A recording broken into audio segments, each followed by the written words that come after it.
Oi, gente! É o canal YouTube Eli Correia Oficial, o canal da saudade. Se você ainda não se inscreveu, se inscreva hoje, se inscreva agora, dê aquele like, faça aquele joinha e acione o sininho. Isso! E também quero que você mande a sua história, a sua carta. Todos nós temos uma história. Então mande para este e-mail, cartasaudadeelicorreia@gmail.com. E no canal YouTube Eli Correia Oficial, o tipo de homem que só pensa em mulheres e sexo. Fui casada 12 anos e desse casamento tenho um casal de filhos. E digo fui casada porque eu me afoguei no mar de traições que marcaram o meu relacionamento com o meu ex-marido. Ele não era um homem violento. Muito pelo contrário, sempre me tratou muito bem, a mim e aos nossos filhos. Mas era extremamente infiel. O tipo de homem que não fica satisfeito com uma só mulher. O tipo de homem que só pensa em mulher e sexo.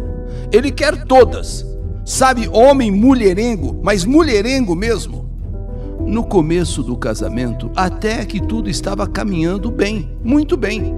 Parecia até que eu havia acertado em cheio e que a minha vida conjugal seria mesmo um verdadeiro canteiro de rosas perfumadas. Mas um dia, eu soube que ele estava me traindo com uma ex-namorada que ele teve. E foi uma coisa chocante. Essa ex-namorada, essa mulher descobriu que, na verdade, ele era casado. Ele colocou fim ao relacionamento com ela. Quando ela descobriu que ele era casado, ele então termina com ela. E ela, de raiva, de ódio, por vingança, descobriu o telefone de casa. Ligou e eu atendi. E ela disse: "Sabe com quem você está falando?"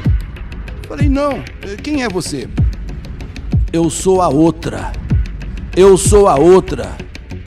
estou com seu marido. E contou tudo, tintim por tintim. Naquela tarde eu passei mal. Eu passei muito mal. Quase tive um AVC, mas por pouco eu não tive um AVC. A minha pressão foi para 21/11. Eu precisei tomar remédios, eu precisei ser atendida. Quando ele chegou em casa, eu contei da ligação, eu contei do telefonema. Ele ficou estático, ele pediu 1000 perdões, ele reconheceu que estava errado e que por isso havia terminado com ela e que iria se dedicar somente a mim a partir de agora, que iria se dedicar somente aos filhos que tanto ele ama. Chorou a noite inteira, mas sabe chorar mesmo? Eu fiquei uma semana sem falar com ele e pensando e analisando o que eu faço agora. Imagine um homem pedindo perdão, que eu o perdoe, sabe? E que ele chorava. Ele não queria terminar o casamento, foi uma falha dele, foi a ex-namorada que veio atrás. Bom, eu fiquei uma semana sem falar com ele e me torturando. Que decisão eu deveria tomar? E acabei cedendo, acabei perdoando e tudo voltou aparentemente ao normal. Mas não demorou muito e soube de uma nova traição. Soube que ele havia ficado com uma prima durante uma festa com familiares dele em um sítio do interior. Quando eu não estava presente, por algum motivo eu não pude ir, e ele foi, era festa de família, e ele, não é que nessa festa de família no sítio, ficou com a prima, e novamente ele volta e chora, e se ajoelha aos meus pés, e foi uma fraqueza, foi uma falha, mas que ele jurava que agora ele daria a vida se ele praticasse uma outra coisa errada. E novamente eu resolvi esquecer. Em primeiro lugar estava meu casamento, em primeiro lugar estava a família. E o tempo foi passando. Voltei, inclusive, a estudar, com as crianças crescendo um pouco mais. Voltei para a faculdade de Direito, que eu havia trancado para me casar. Ele pagava a faculdade. Eu dependia dele, pois havia saído do emprego pouco antes do casamento.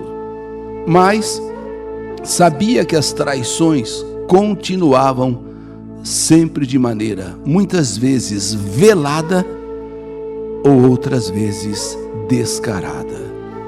Foram várias traições, mas acabei descobrindo tudo através de um ex-colega de trabalho dele.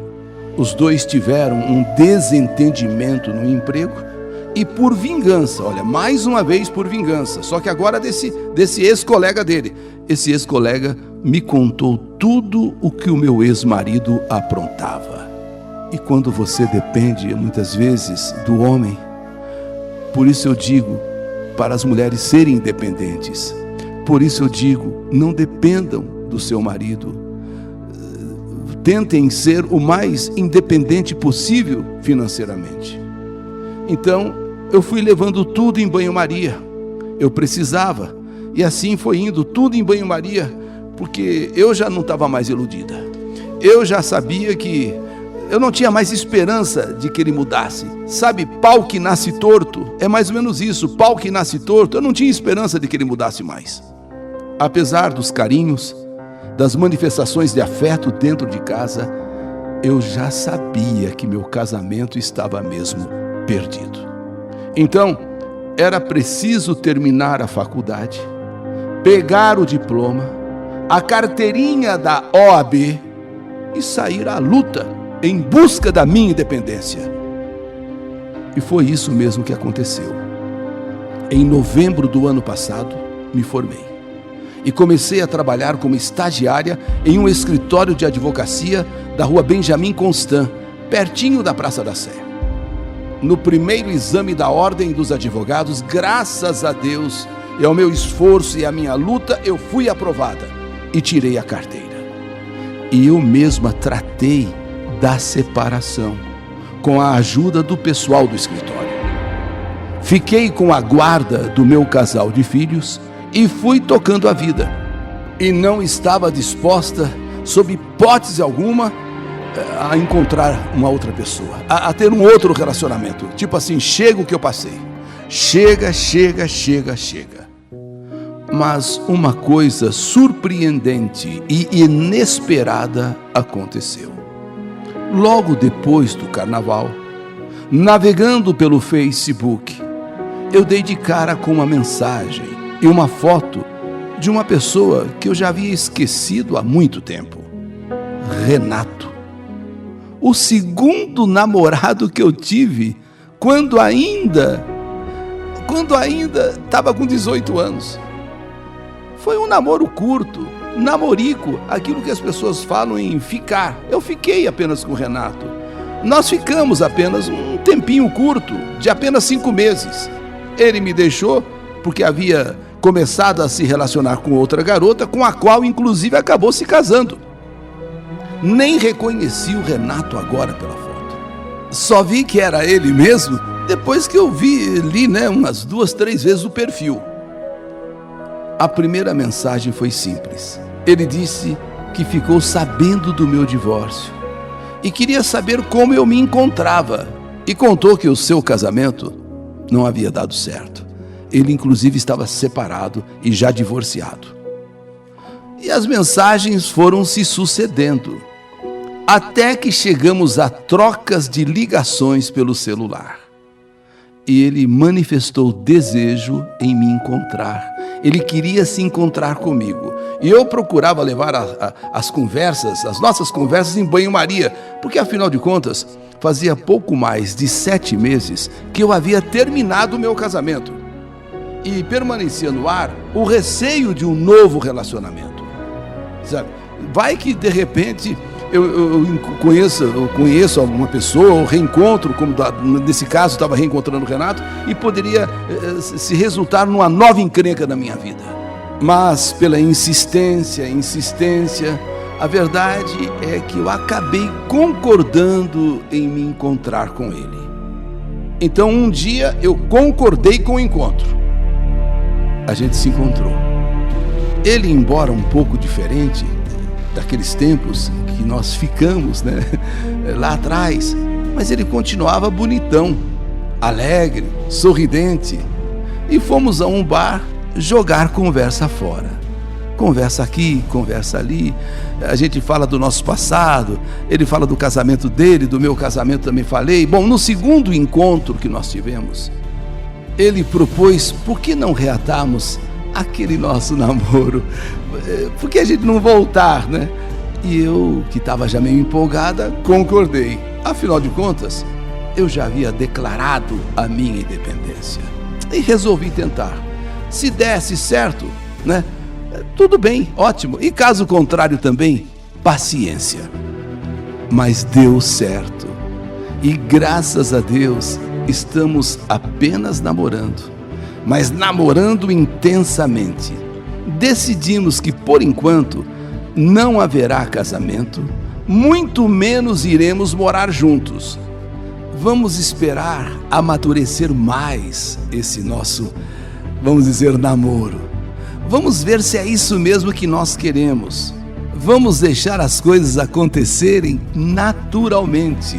Enquanto isso, cada um no seu canto, sabe? Cada um do seu lado, mas sempre juntos ao mesmo tempo. Chegamos à conclusão que foi mesmo a melhor decisão. Só namoro. Só namoro. E só nos finais de semana. E só nos finais de semana. E decidimos de comum acordo também que seremos um casal de eternos namorados. Dizem que enquanto a gente namora, tudo tem mais sabor, tudo tem mais energia, mais...